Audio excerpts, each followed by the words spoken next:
at the same instant, the light entered me. And it's very difficult to kind of relay how this works. It was as if I was suddenly an empty vessel.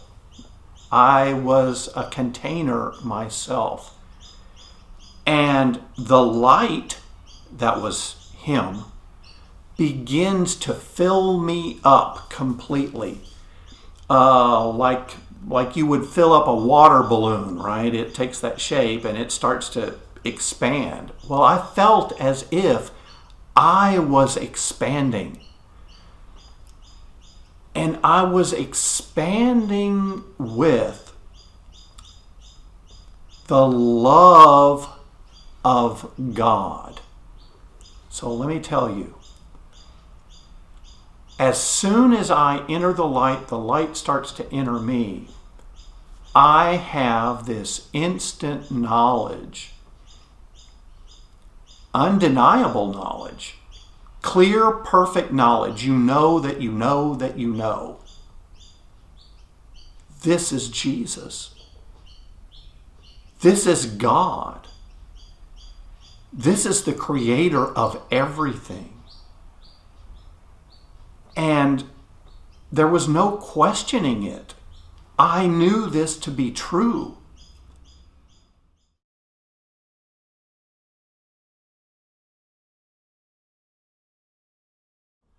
On the day that my near-death experience occurred, I was uncharacteristically not feeling well. I felt like I was getting very fluish. It felt like maybe I was coming down with something. It felt very different though, and it got bad quickly. I started having difficulty being able to breathe. It was hard. It was labored. I ended up breaking out into this cold sweat, and I just felt very weak. And this pain started radiating down from my shoulder down my left arm. And I was thinking, I hadn't done anything that I hadn't pulled a muscle or something. But that might have been the case from exercise or weightlifting or whatever. And so I was just unsure, but as the day progressed, it just got worse and worse. And so I told my wife, Denise, that I was feeling so bad that I needed to turn in early. I just needed to lay down and try to rest because I just didn't have any more strength left in me. And she said, well, okay, honey, go ahead and go in there. I'll be right in. I said, well, you don't have to. She said, no, I want to. I'll be in there in a little bit. And so I went ahead and went into the bedroom and I got ready for bed and I lay down. I was just spent. And this throbbing that was from this pain that was going down my arm was just, it was this kind of, this pain that was running down my arm was just, it's starting to get stronger. And I could almost feel it like pulsing with my heartbeat. And I was laying down there just trying to be able to relax. And it was soon after that my wife Denise came in. And she got ready for bed, and she pulled in the bed beside me. And it wasn't too long, she fell right to sleep. She had this ability. I was always so envious of how she could do that. But she fell right to sleep. She had turned over onto her right side so that her back was up against me. Or should I say that her back was towards me. And I was just in a horrible state, so I couldn't seem to get to sleep. Well, what happened then is I'm sitting there, I was trying to lay on my side, but I couldn't lay on my left side because it was just really making my arm hurt. And then I couldn't lay on my right hand side because it was making it difficult to breathe more. And so I just laid back on my back, and I thought, okay, well, I gotta just really try to get some air into me. And while I'm sitting there contemplating this, and I'm trying to figure out just what happened, what is going on, all of a sudden, it felt like an elephant had just stomped right in the middle of my chest. And completely unexpected and so very strong that I just kind of came up from the bed just a little bit. And I had grasped my chest, and I was trying to be able to call out to Denise, but I couldn't. The words were the pain was so intense that I couldn't even call out. It was like it was stuck in my throat. I couldn't move either because, again, the pain was crushing. It was just so bad. And when I realized I couldn't get a word out to wake Denise, and I couldn't do anything, then the first thing that I did is I called out then to God. And I said, God, if you don't take this pain away, I don't know what I'm going to do. This is just too much for me to handle. Please take this pain away. And with that, within just a couple of seconds, then suddenly all the pain went away. And I was thinking to myself at that moment, oh wow, God was listening to me. And so I'm thinking, like, I'm glad for that. So I then started to take stock. Now my eyes were closed at the time, but I was trying to take stock of my body, how everything felt. There was no pain going down my arm anymore that I could feel. And there was no pain in my chest. And I noticed actually I didn't have any of the other symptoms. I wasn't labored in my breathing. In fact, I was feeling kind of good. So much different from what I was feeling before. And I thought, that's nice. It's nice. And then I thought to open my eyes. And when I opened my eyes, I realized I wasn't in bed anymore. I was actually standing beside my bed, and I was looking down at this body that I recognized that was me. And I recognized I'm dead.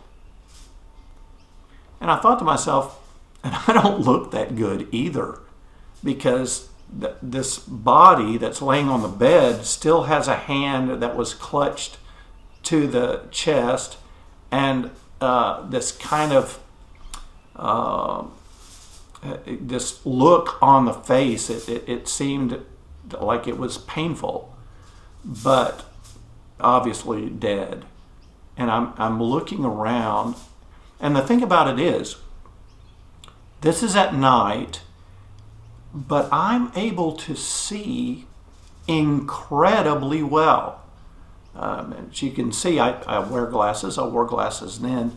But what was interesting about it is that my vision was like superhero vision. I could take in the tiniest details, and since that's one of the things that I normally do, is I look at details. I try to notice things, and these tiny things, because they mean something to me, as part of just the way that I tend to approach things.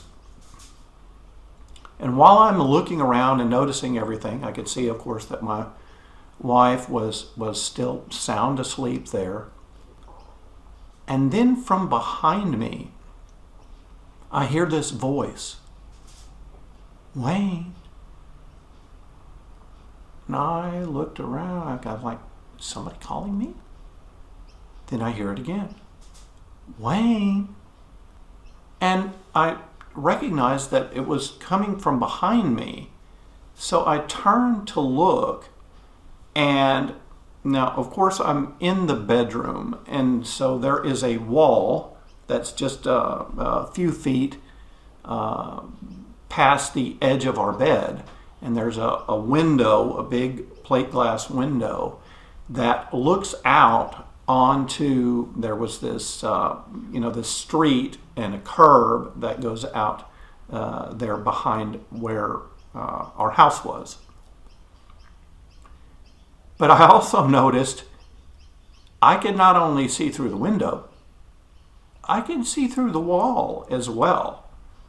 Everything around, there was nothing that seemed to inhibit my vision at all.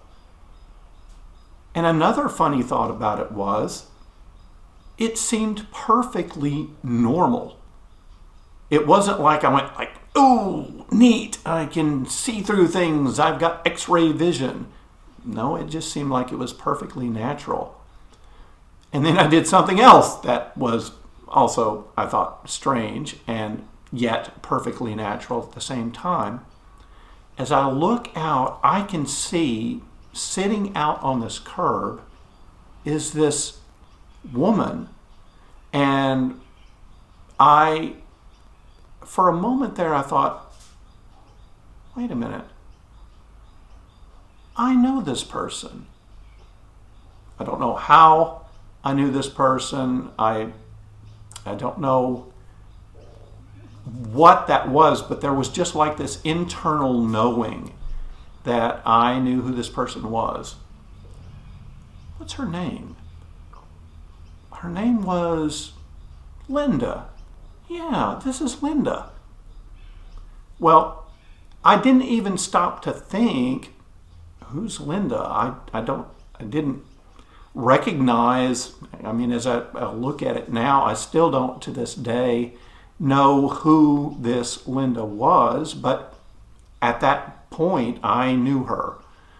And I knew who she was. And I then walked out to her, walked right through the wall, walked out to the street, and there is a light, a circle of light that goes completely around her. And she's like sitting in the middle of it. It's like a spotlight is shining down from above her, and she's in this light beam. And I said, hi. And she looked at me and she said, Wayne, there's someone that wants to meet you. And I said, really? Who? And she just looks up like this. And of course, when you see somebody look up like that, I did the same thing. What's she looking at? So I started to look up. And when I looked up, I could see what appeared to be so far away. There was a pinpoint of light. I just thought it's a star. But I couldn't see anything else in the night sky except that pinpoint of light. And as I looked at that pinpoint of light, then suddenly what I can only characterize what felt like large, very large, yet unseen hands that grabbed me around my center and started to lift me up. Now, this is what it reminded me of at the same time is like when you are reaching down and you've got a small child and you pick up your small child and you hold them up and you're playing with them, that sort of thing. It was like that type of feeling. And it was warm and it felt nice. But I didn't see any hands. I didn't see anything connected with those hands, but I could feel them. And I started to be lifted up off of the street. And immediately, because I wasn't prepared for that, I reached out my hands to try to steady myself. And it seems, like kind of silly, but there was nothing, of course, to grab onto. And I'm looking like this, and I'm seeing down as Linda is going down away from me. Well, it's not that she was going down, it's that I was going up. And it was at that moment, then my focus, then my eye was captured onto my hands. And then I noticed my left hand, particularly because I'm left-handed. I guess that's the reason why I looked there first. And then I thought, oh, wow. I could see that there was this glow that was coming, I guess, from my body. I could still, the shape and everything else, my fingers, hands, and everything was still me, but I could then see this glow, this aura that was coming off of this purplish, bluish glow. And I thought, cool. And that's one of the things that I recognize is that when you die, you're the same person after death, the same personality that you were just a few minutes more previously. It's not like that suddenly you have the all knowledge, all of this kind of stuff. That it didn't happen like that. So I was just thinking like, yeah, that's cool. But then this vision that I have was able to not only pinpoint that, I could look and I could see inside this hand because it was like translucent. It wasn't solid like we see that anymore, or opaque is what I should say.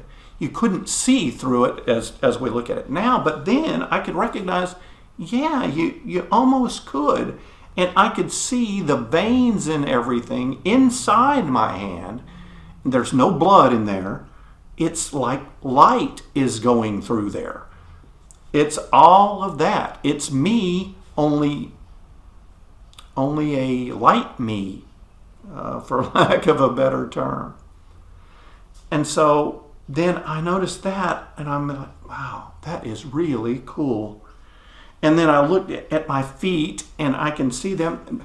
I noticed that I have some type of clothes on, but I thought that seemed strange because I had shoes on my feet.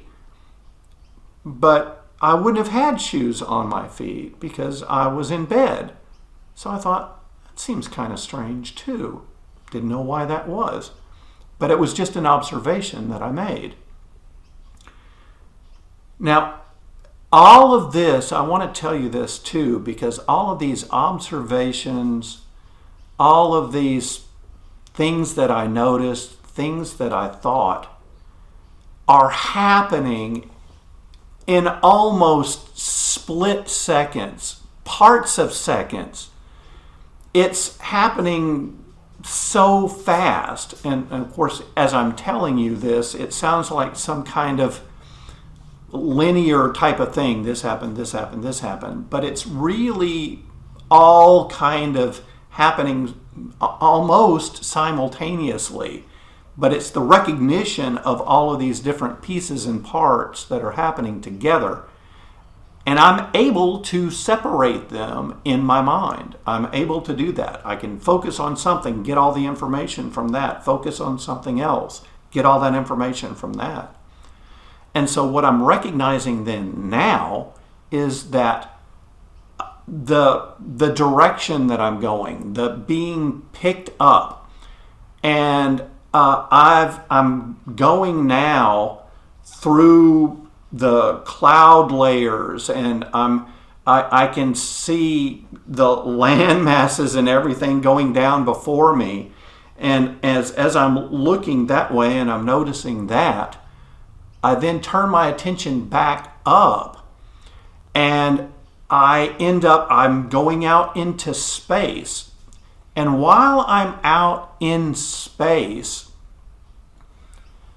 what appears before me is this opening of a funnel.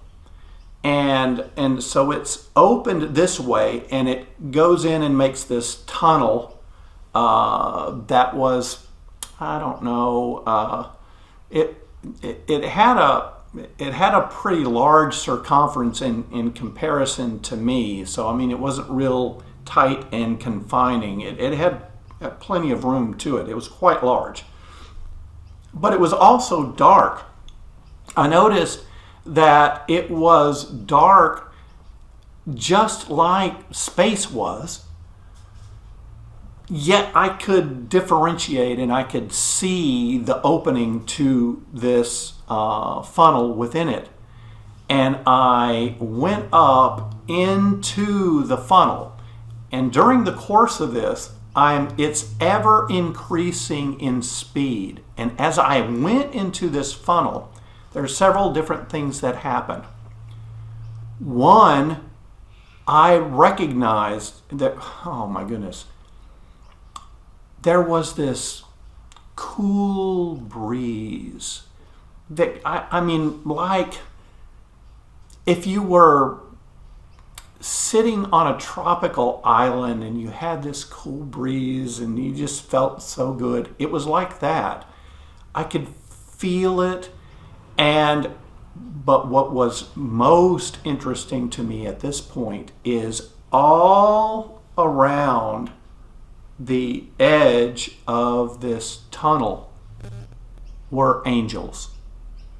And just like you would think an angel, with the wings, male, large, and they were packed. I mean, it was shoulder to shoulder and in this complete 360 degrees.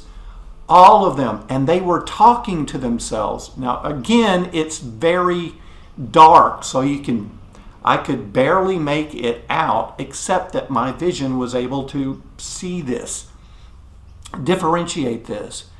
And they were all just chatting amongst themselves. There was this kind of excitement, and like they were a welcoming procession.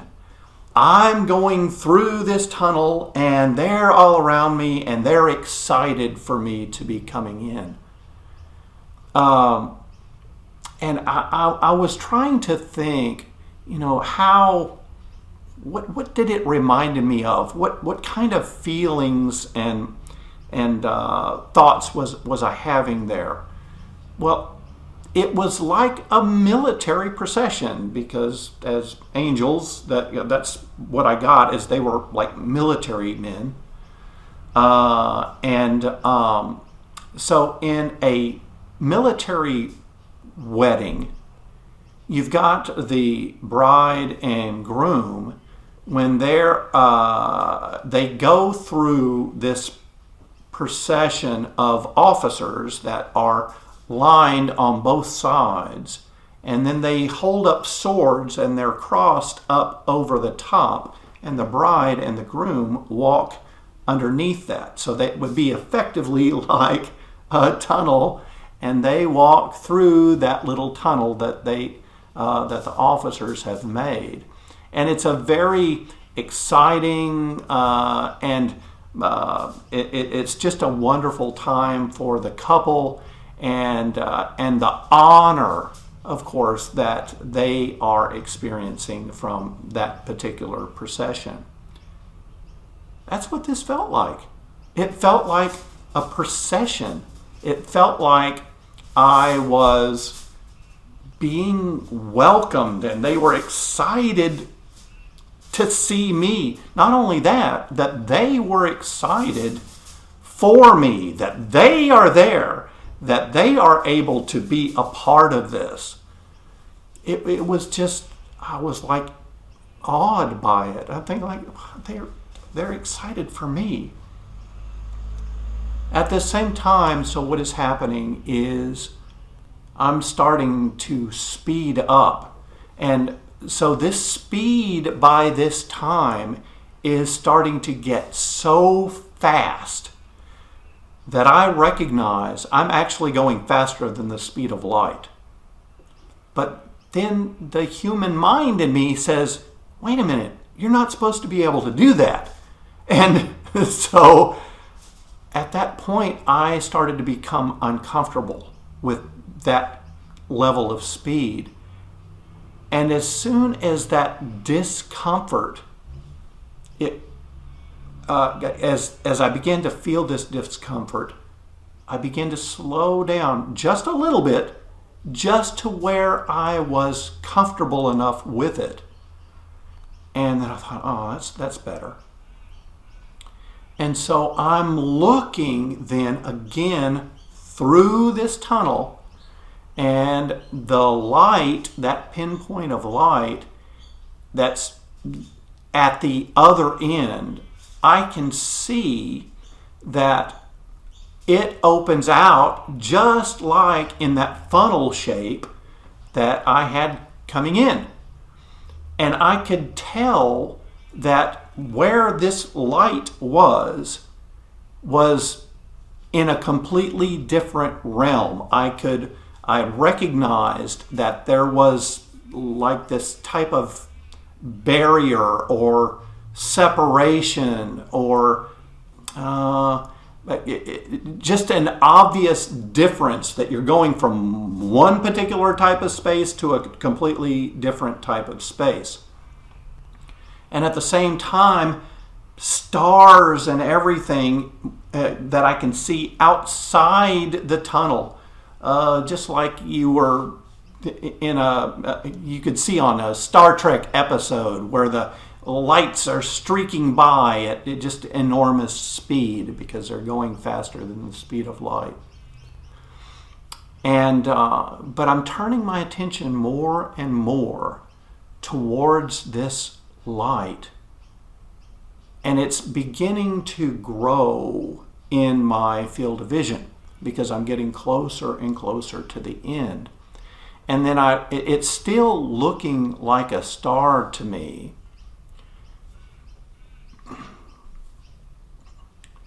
And it's getting brighter as I'm getting closer. And I'm looking, and as I'm getting closer and closer and getting closer to the edge of the exit from this funnel, I burst, for lack of a better term, I just kind of burst into this realm. And I'm looking back, and I can see, the funnel. It kind of like it is the opening of the funnel is inside this realm, but that when you go down into the funnel, it goes out of that realm into where I was previously. And as I burst out, it's in this realm of light. But it's different from this light that I'm seeing in front of me. You could see that there's a difference.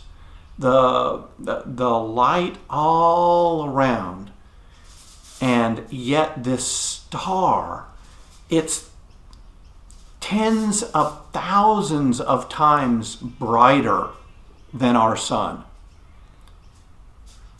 But it was beautiful, and I could look without it. I didn't feel that it affected my vision at all. I was able to look at it without it hurting my eyes.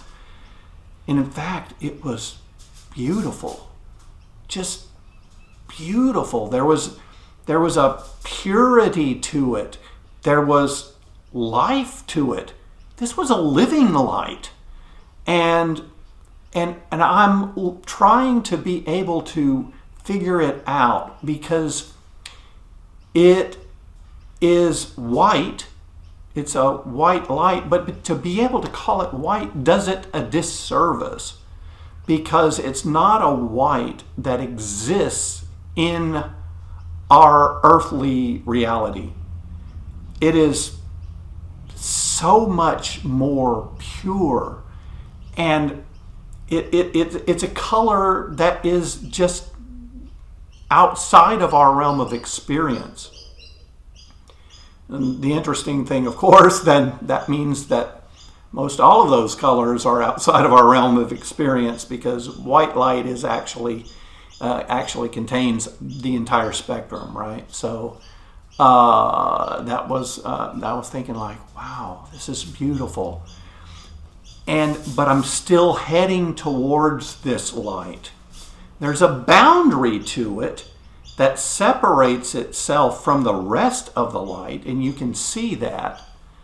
And as I get closer, I'm looking down into the center of this light, and I can make out the form of a man. And I thought, wow. It wasn't just that there's a man in the center of this light. The light was coming out of him.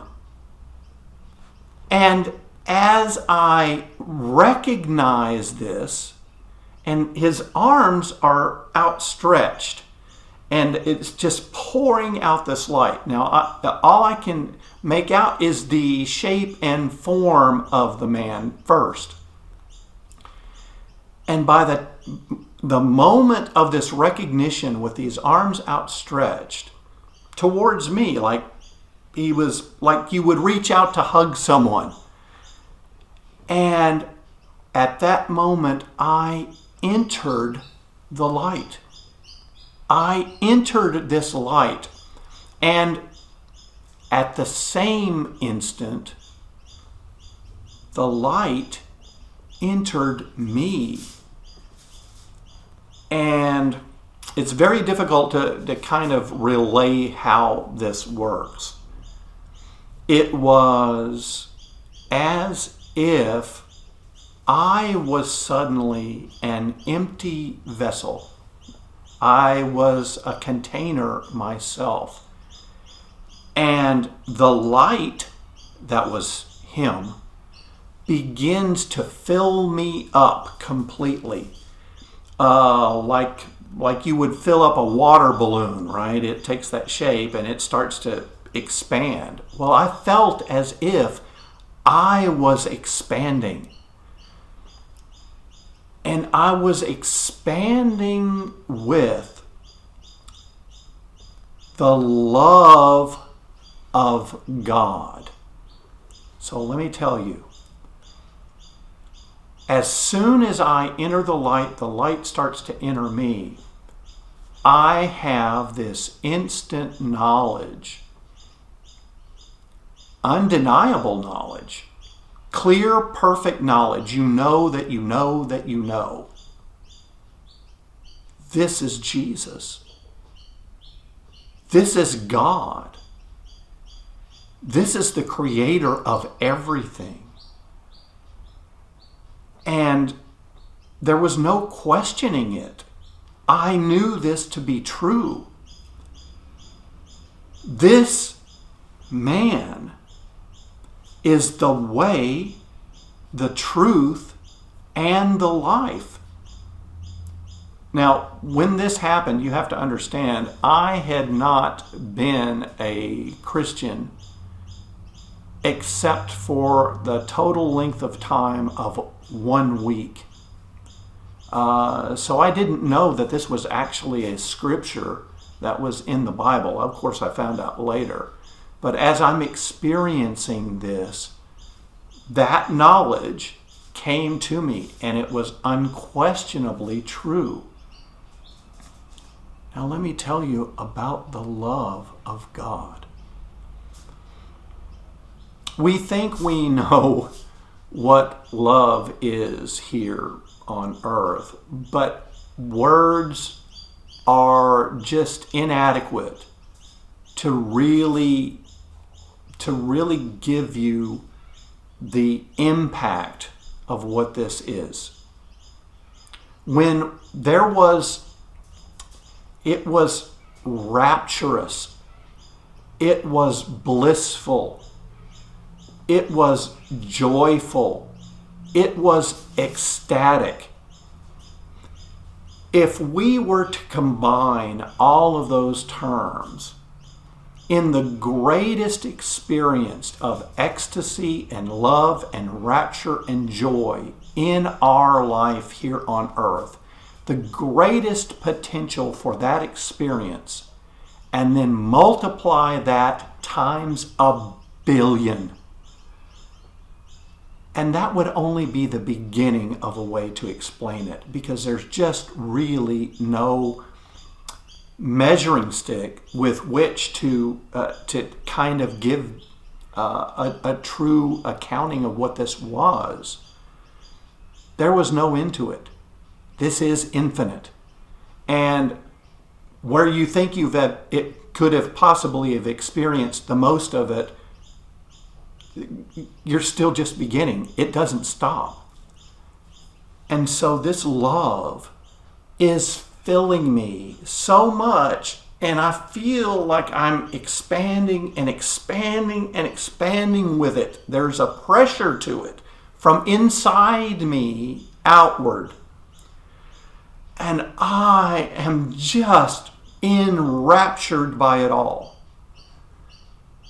until I feel that it's just so much that I could explode from it. And the moment that I thought that, I feel this starting to relax on me. And then the moment I felt that, I said, "No, don't stop. Give me all you got." And then I heard Jesus chuckle, and he starts filling me with more and more again, until he feels that it's as much as I'm able to stand. And I'm just in awe. I'm in awe of it all. And I'm thinking, all of this about you is true. But there's so much more. And I started asking questions. Just like a little kid, when they start asking, "Dad, why is the sky blue?"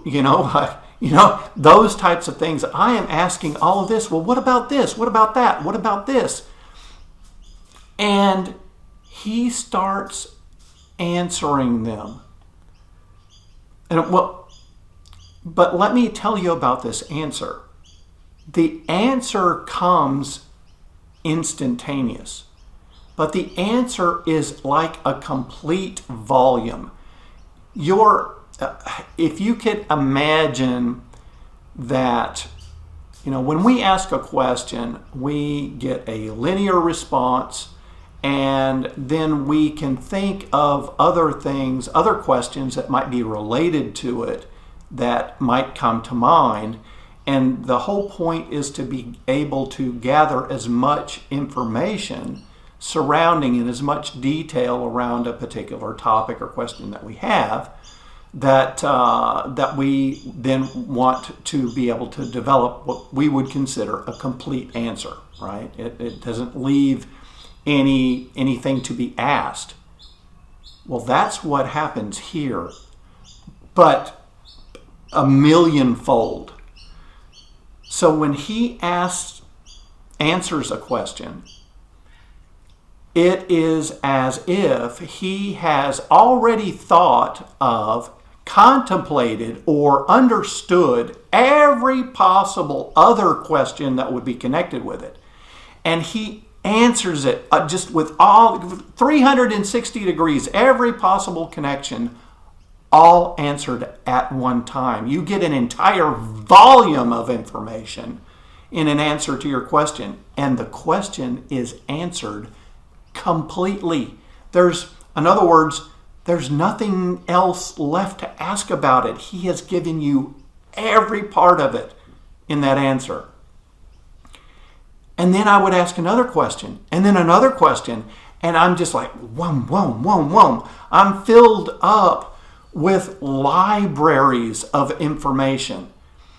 But let me tell you, so I asked just like things that you would question, because I had been searching for so long for answers. I was asking all of the questions you might ask about, the meaning of life, or what is the truth? All of these type of esoteric and philosophic questions, of course, that we have.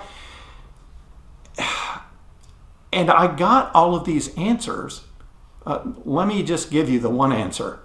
It's Jesus. Okay, he's the answer to it all. That's ultimately the answer. However, having said that, all of these particulars and things to all of these questions, I was not allowed to come back to this life with. Why? I didn't know at the time, but there was one thing that for me was the premier, the penultimate type of thing. It's when we were discussing that everything about him is true. That means everything about him written is true. His word, the Bible, is true. And so it's not a question of whether what's written is true or not. It's our lack of understanding of its level of truth connected with it is what the issue is. And so I had said, then everything about the cross is also true. And in that moment, I was taken into that moment where he was actually on the cross. I was there. I was like in a 360 degree diorama of this experience, this time in his life where he was actually being crucified on the cross. And I'm standing there before him seeing this. I'm just stunned in disbelief. You're going to have to forgive me because this part is always the toughest part for me. Because while I'm standing there, I'm actually being able to experience his thoughts at that moment. And the one thing that just brought me to my knees is that I knew from him that if I was the only person in all of creation that ever would have said yes to him, he would have gone to that cross just for me. Just for me. My goodness. Just for me. And I thought, I knew about me. And if I was me, I don't know if I would have been willing to do anything even close to that.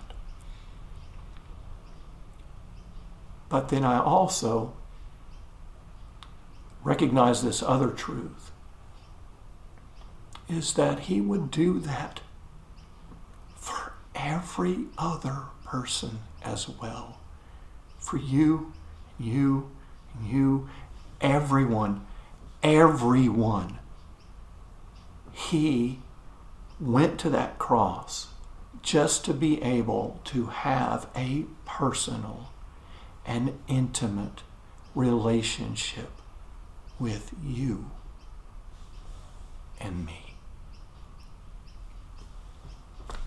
Wow.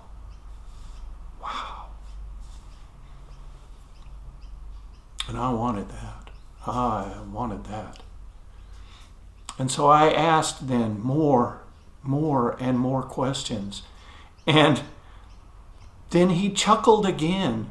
He was amused by my asking of questions, but I was just like I had been someone who had been starving for food, and I had just suddenly been placed before a feast, and I was just able to try all of this. I want to try it all. I want to know all of this. I want all of this information. I want to know all about you. And then at that point, I recognized then that I wasn't there just with Jesus. I also recognized I was there with the Father. And although I couldn't see the form of the Father, which is the ones whose hands had picked me up, I knew that he was there beside Jesus, and I was able to hear him. I was able to interact with him, but I was not able to physically see him. And it was a him. It was obvious that the Father was a him and the Son was a him. But I also then started to recognize, wait a minute, this place that I'm in, this heavenly place, it felt like home. It felt like, when you go camping, and in this camping trip, it's always nice to be able to go on a camping trip and you go out into the wilderness and commune with nature and have campfires and to be able to just enjoy that connection there. It's always nice. But then again, after a week or so, it's always nice to come back home, to be able to sleep in your own bed, to have a nice warm shower, to get all the grime and the dirt off of you, that sort of thing. It was nice to go and have the trip, but it's so much nicer when you're home and you feel that. It's great. That's how I felt. I was home. I was back. How could I be back? I don't know, but I knew this was my home. But then something kind of stopped me. I thought, wait a minute. Can I stay here? And I was thinking this to myself, and then I vocalized it. Can I stay? And then both the Father and Jesus in unison at the same time said no. And it wasn't mean, but it was firm. And the voice, the power from the Father was earth-shatteringly powerful. I mean, it just within the core of me just shook me. It was still a loving no, but it was a firm no. And I knew at that moment that there wasn't a question, there wasn't an argument that I could make. Oh, come on, guys, let me stay. This is home. This is where I belong. No, there was none of that. I knew I had to go. And in that moment, that recognition, I started to be pulled backwards. And pulled back then out of the light. And I could see, now I'm actually going back just the way opposite that I went. So I came head first to come into the light. Now I'm going feet first to go back. And it happens all the same way. And there's this level of disappointment. I'm having to go back. But I'm watching myself go back. And as I'm going back, I see the funnel and I enter in through the funnel. And all of the angels, they're still all there, still surrounding the whole thing. And they're still just waiting there, talking amongst themselves. And you can hear the rustle of their wings and their chatter as they speak to each other. And with speed, I'm going back through. And as I come out of the end of the funnel on the other end, I'm in space. And I'm going past planets and everything else. And so then our solar system, and I see this beautiful blue marble out in space. I'd always wanted to have that kind of view, but this was beyond anything that you could, just to see this with these spiritual eyes that I have, and the beauty of the earth hanging out in space. It was just, I'll never forget that. I'll never forget that. And as I'm going and I'm traveling back towards it, everything else happening just like it was in reverse. I go through the cloud layers and I get through this one and I can see the whole landmass of North America, and I can then see as we're going towards the area that's Texas, and I'm going down and down and down into there as I'm getting closer, and all the way to where we are in Texas. And I can see Linda, she's still there on the curb. She's still looking up, and she's watching me as I'm coming in. Well, this time I don't come down beside her. I'm coming down actually then through the roof of the house. And just like everything else, remember that I can see everything. There's such a level of detail. So I see the shingles. I can see the grain on the shingles as I go through. I can see the rafters and the all of the lumber and everything that holds everything up. I can see the insulation, of course, that's in the attic space. And as I go through the ceiling, I can see in the old house, we used to have this acoustic ceiling treatment called popcorn. I remember, because I was at eye level with it. Even though I'm going so fast, I still have that picture perfect memory of that. And then looking down, and then I see my body still there on the bed, and I still see Denise, And like I said, I'm coming feet first. And I enter in through my chest. My feet come in through my chest.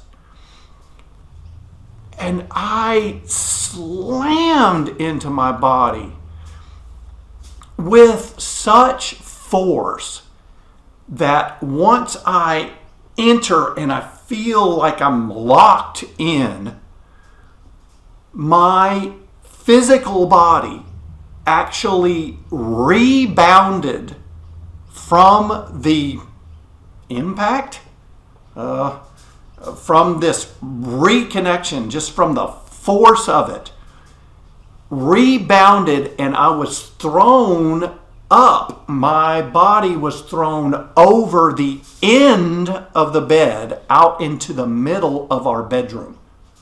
And I landed with a thud on the floor. Didn't float off the side. I was thrown off the end out in the middle of the floor.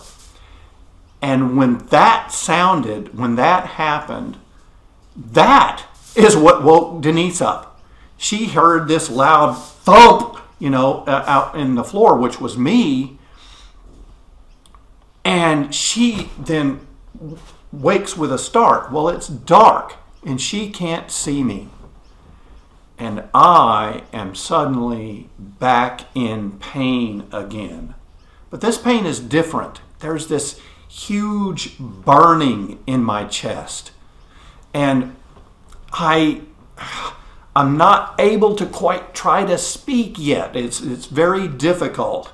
And I'm trying to be able to crawl to the edge of the bed so that I can catch her attention. And I reach up with the strength that I have, and I grabbed her foot on the end of the bed. And she lets out a little, like that, and she looks over, and she said, "Wayne!" And I just forced out with all the effort that I could say is, "I just met God." And her eyes got real big, and she said, "What?" And I did it again. "I just met God." And then I just collapsed on the floor. I didn't have any more strength.